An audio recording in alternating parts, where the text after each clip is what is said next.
The slow rolling coup that began in the wake of the 2020 presidential election after Joe Biden's decisive victory over Donald Trump began because Donald is a thin skinned baby who can't bear losing. You'd think he'd be used to it by now. That coup is now proceeding with a previously unthinkable rapidity, and every day it worsens, deepens, and spreads.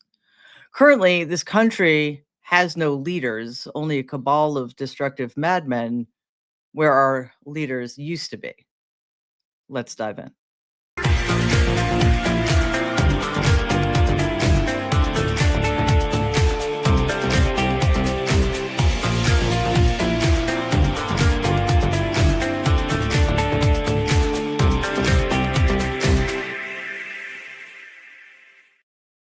Hello, and welcome to tonight's episode of Mary Trump Live. Please forgive me in advance. I'm a little bit under the weather, perhaps an understatement, but you know why I know that? Because the National Oceanographic and Atmospheric Administration hasn't been dismantled yet. We need a rim shot or something, I think. Anyway, it's been another one of those days. Another phrase that needs to be retired because it's always going to be. Um, let's start here. Israeli Prime Minister and mass murderer Benjamin Netanyahu met with congressional leaders on Capitol Hill. I'm going to guess it was only Republicans.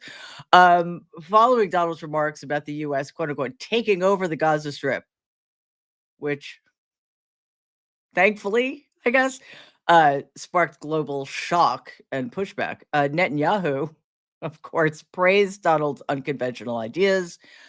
He also met with Senate Majority Leader John Thune and other senators, probably all Republicans. And when asked if U.S. troops were needed in Gaza, Netanyahu said no. Clearly a man who should be taken at his word. Thune reiterated support for Israel and criticized Democratic boycotts of Netanyahu's past remarks, saying, quote, Republicans are here and ready when the Democrats decide it's time to actually work in the interest of and defending America's greatest ally in the Middle East, Israel. Republicans have been consistent in doing that for the last year through the war with Hamas. Democrats have not, unquote.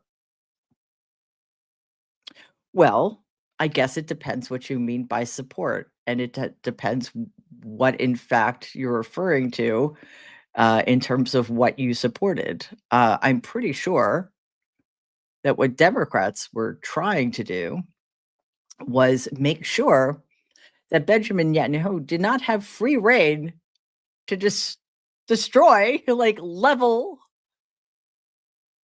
raze to the ground the entirety of Gaza. That he did not have the authority, and that we, as a country and as an ally who cares about the Israeli people and Palestinians and the region, would not go ahead wholesale and allow Netanyahu to do whatever he wants and displace hundreds of thousands, if not millions, of Palestinians. But unfortunately, not enough Democrats took that position, and every single Republican did. It's clear to us that Netanyahu has now backed Donald's off-the-cuff Gaza proposal, which we should call what it rightly is, a plan to essentially ethnically cleanse Gaza. And Israel's army was ordered to prepare plans for large numbers of Palestinians to leave the territory. The question remains, will they be doing so voluntarily? I have my own ideas about how that's going to play out. Netanyahu told Fox on Wednesday that the actual idea of allowing first Gazans who want to leave, I mean, what is wrong with that? They can come back in a decade or so. You know, after Donald and Jared Kushner have had their way with the place and made it unaffordable to the people who were kicked out in the first place. Netanyahu continues, quote, this is the first good idea that I've heard. It's a remarkable idea, and I think it should be really pursued, examined, pursued, and done, because I think it will create a different future for everyone, unquote. Yeah, a future that includes, I don't know, aforementioned ethnic cleansing, World War III, the end of humanity. I go with that. Go with that. Where you will. Pro tip: if the first good idea you've heard comes from Donald Trump, it might be time for some therapy. In another meeting, Netanyahu gave Donald 2 pagers. Oh, man. At least he has a sense of humor. One of them, of course, is gold because Donald likes nothing more than a shiny object. The gift, which is I even under the best of circumstances, that's a really weird gift. Um, I haven't had a pager since 2001.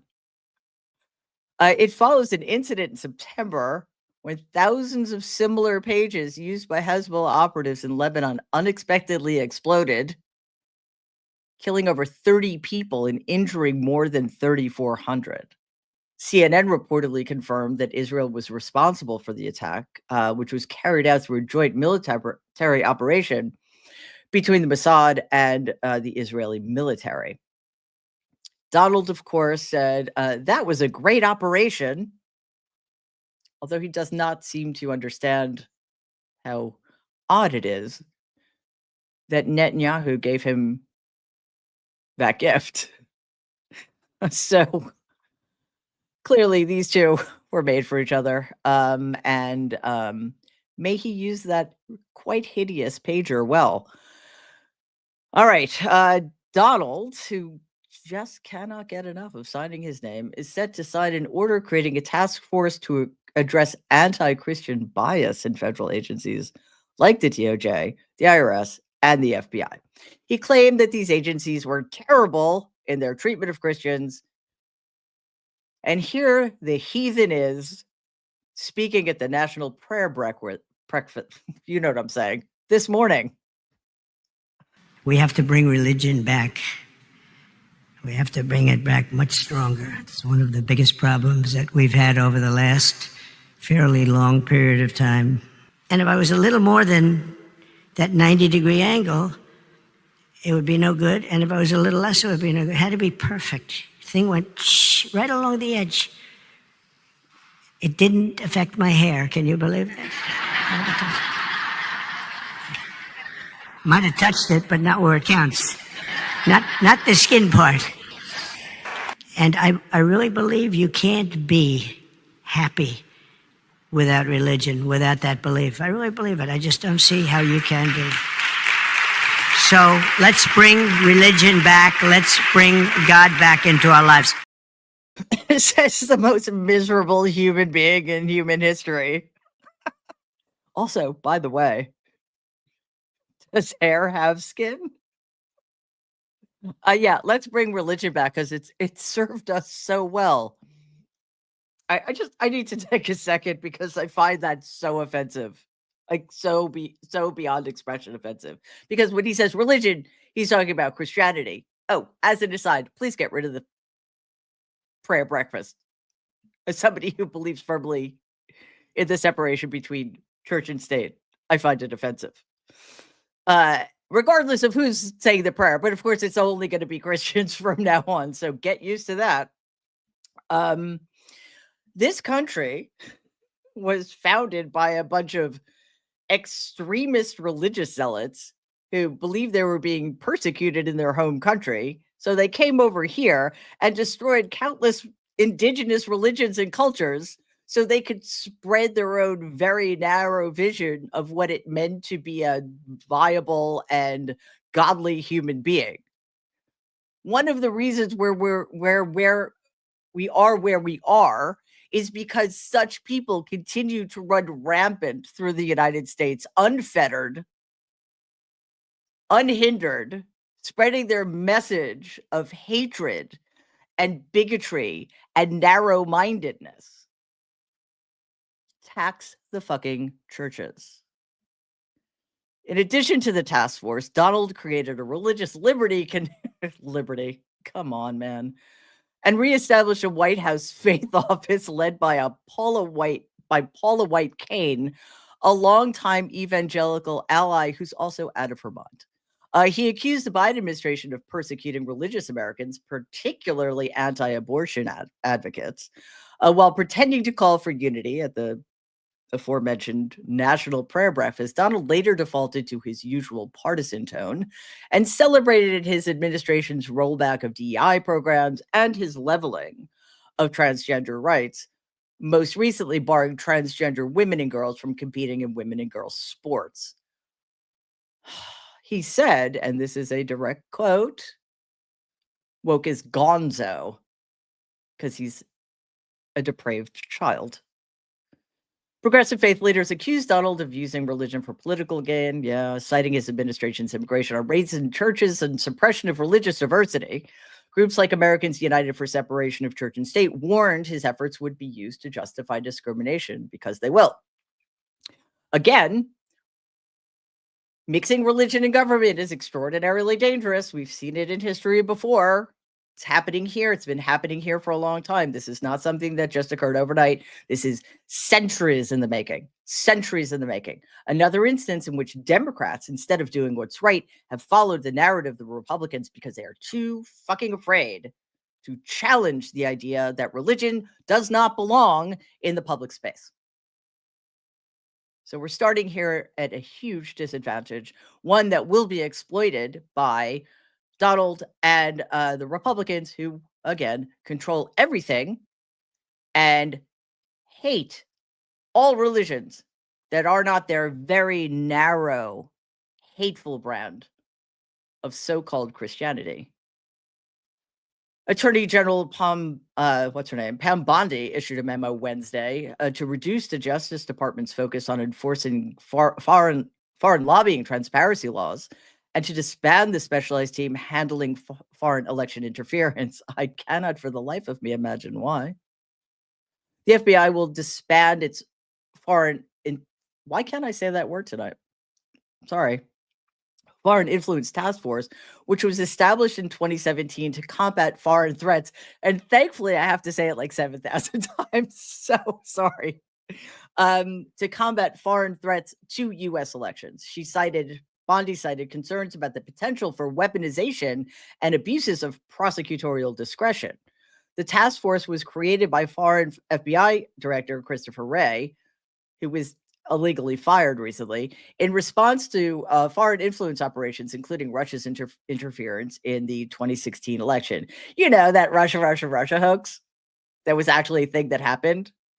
Not just Russia interfering in the 2016 election, but Donald actively inviting and encouraging them to do so. Nobody will ever convince me that he won that election legitimately. But now, we'll never know definitively anyway, because there is an open invitation for any foreign government, no matter how malign their influence, to interfere in our once fair and safe elections. Bondi has wasted no time proving her critics right that she is nothing more than a hack who was installed to do Donald's bidding. Let's take a look. San Diego County and really the whole state of California, we're committed to protecting our communities. Tara Lawson-Remer is acting chair of the County Board of Supervisors. She says this new directive from Attorney General Pam Bondi ordering the Department of Justice to ban federal funding from heading to sanctuary jurisdictions will not change the county's current policy. We're not going to be participating in any type of effort around mass deportations. I'm very clear that it's a terrible waste of public resources, in addition to it being, frankly, unconscionable. Bondi's directive, issued just hours after she was sworn in, also orders DOJ officials to investigate instances of sanctuary jurisdictions allegedly obstructing law enforcement and, quote, directing they be prosecuted when necessary. What this means, if sanctuary cities up and down the state are denied funds, if we don't have judges step in and have a temporary restraining order, that could block more than $1 billion across the country in funds that have nothing to do with immigration. Yeah, this is as bad in as many ways as it seems to be bad. You heard that correctly. Bondi and the Department of Justice are suing Chicago, Illinois, and Cook County over sanctuary laws that limit cooperation with immigration authorities. The lawsuit claims that these jurisdictions hinder federal immigration officers' duties. This follows previous threats from Donald's regime to punish sanctuary cities, and Chicago has been a focus of ICE operations, causing fear in immigrant communities and schools. Mayor Brandon Johnson told NPR's Morning Edition that Chicago will stand by its policies, saying, quote, "We are firm that our police department will not intervene or participate in any way in immigration enforcement, whether you're undocumented, whether you're seeking asylum, or whether you're seeking a good paying job. We're going to fight and stand up for working people," unquote. Yes, that's what should be happening in every single sanctuary city across the United States. And as far as I'm aware, all of the sanctuary cities are only in blue states. As we saw in that last clip, this is a horrible misuse of taxpayer dollars and unconscionable and cruel. But of course, that is part of the point. Let's look at this report from Denver, Colorado that came out last night. They banged on the door, opened the door, and they were like knee deep in front of my door. And they were asking me if I was American or if I was legal. All of this happening as protesters gathered outside Denver's Capitol building as part of a nationwide protest taking place today against President Trump's immigration policies. So today in the Denver area, including in Aurora, we saw DEA, FBI, ATF, marshals, all out there along with ICE. We saw, dozens of agents at each location. They were clearly trying to make a show of this. They recorded those videos, like the one we just saw of the agent throwing the flashbang grenade in this apartment complex. They say that they were targeting specifically 100 members of Tren de Aragua, this Venezuelan gang. We don't know, though, at this point, whether we don't know who those people were or whether they have been apprehended. As for who those people are, we don't know what provable links they have to Tren de Aragua. That information ICE is not releasing at this moment. They're not going to release any information, especially if it's designed to keep the citizenry and those vulnerable to such invasions informed. I'm going to be talking about this in the coming days, but just a quick thing. There is no such thing as an illegal human being. If anybody uses the word in that context, then they've pretty much told you everything you need to know in terms of how they view immigrants and undocumented workers in this country. In some good news, today, a federal judge delayed Thursday's deadline for federal employees to accept the so-called deferred resignation offer while legal proceedings on the program's validity continue. The government will notify employees that the deadline is temporarily suspended. Watch this clip. We were about 10 hours or so away from that midnight deadline where federal employees would have been able to accept this offer to essentially not return to work and be paid through September if they would not like to participate in the return to office program. But that is all now on hold. As you said, a federal judge in Massachusetts putting the deadline on hold pending oral arguments on Monday. So for now, at least, this is in suspension mode. This is what we've seen from several executive orders the president has signed. A judge steps in and puts a bit of a pause on this. So far, the White House has not reacted to this ruling. We are expected to hear from the president later. I'm sure he will have words to say on this. But at the heart of this is how some federal workers believe they are actually being respected or not in the case of this order. The White House press secretary just a short time ago had this to say about this offer. We encourage federal workers in this city to accept the very generous offer. If they don't want to show up to the office, if they want to rip the American people off, then they're welcome to take this buyout, and we'll find highly competent individuals who want to fill these roles. If they want to rip the American people off. He's just so charming. As for that person, whatever she says, believe the opposite. Whatever she suggests you do the opposite. Federal unions oppose the plan and are warning of a bait and switch, claiming that employees who accept it may still be required to work despite promises of paid leave, which is a chimera. IRS workers, for example, must stay on the job until May 15th, despite initial claims that they could leave immediately. White House Office of Personnel Management issued a vague memo claiming the decision to grant paid leave is largely up to each agency, raising concerns that other federal workers could be forced to remain in their roles as well. Unions argue that this reinforces their warnings that Donald's workforce purge is designed to weaken protections and ultimately replace career staff, that is, dedicated civil servants who are largely nonpartisan and who are only doing the jobs they do because they care about helping the American people, with political hacks who will claim loyalty not to the United States or to the United States Constitution, but to the vile person of Donald Trump. The next major court battle over Donald's federal workforce plan will take place on Monday afternoon in the U.S. District Court in Massachusetts, where federal judge George O'Toole temporarily halted the plan. The judge will hear arguments from unions and the administration to decide whether the resignation deadline should be permanently blocked. Unions are arguing that the offer is unlawful and coercive, which it is. The American Federation of Government Employees, along with other unions, argue that the forced resignations violate civil service protections and amount to an arbitrary, unlawful, short-fused ultimatum. Unions are demanding that the Trump regime provide a lawful policy rather than a, quote, unprecedented executive order aimed at gutting government institutions, unquote. Donald's team, which is expert at defending the indefensible, will, of course, defend the plan, claiming that the resignation offer is voluntary, though critics argue that the administration is openly pressuring workers to accept the offer by threatening mass layoffs. There are a couple of potential outcomes we need to be aware of and look out for.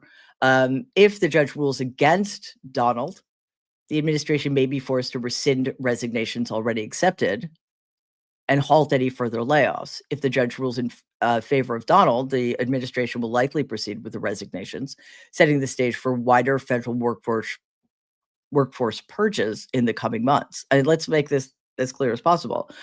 If the judge rules against the Trump regime, will it matter? If it doesn't, well, then that tells us that we are in an even more dangerous path than we already are. If the judge rules in favor of Donald, well, then it's pretty much game over at that point. However, I don't want to end on that note, because the important thing right now is that that Democrats and people who actually care about protecting civil service workers are doing everything in their power to stop this. Because right now, civil servants who have long-standing protections are having those protections threatened by the implementation of Schedule F, which essentially, among many other things, says that civil servants can be fired without cause, which is not how any of this is supposed to work. Okay, we got through that, barely. So, as promised, as always, here's our emotional support moment. Let's watch.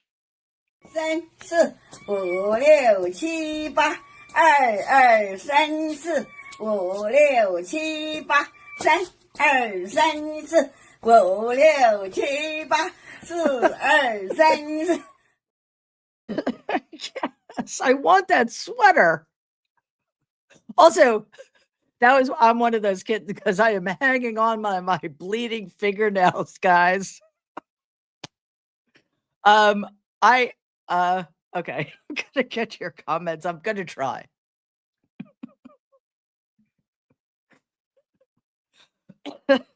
Sorry. See, it's bad to make me laugh because then this happens. Anyway, I'll be brief.